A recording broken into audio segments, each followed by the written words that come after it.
এখন সপোনৰ চহৰ বহুতে এই চহৰলৈ আহিবলৈ সপোন দেখে ইয়াতে থাকি সপোন খেদে এই চহৰতে থাকি সপোনৰ সৈতে ঘূৰি যুঁজ দি চাব খোজে গণিব নোৱাৰা অযুত সপোনৰ ঘৰ এই চহৰ ক'ত যাব ভোক লাগিছে ৰেষ্টুৰেণ্ট যাম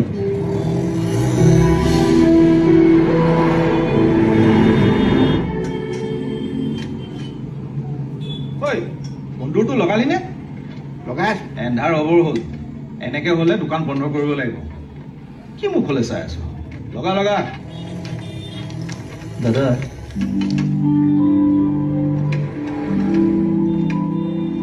ইয়াত কিবা খাবলৈ পামনে খানাৰ দোকান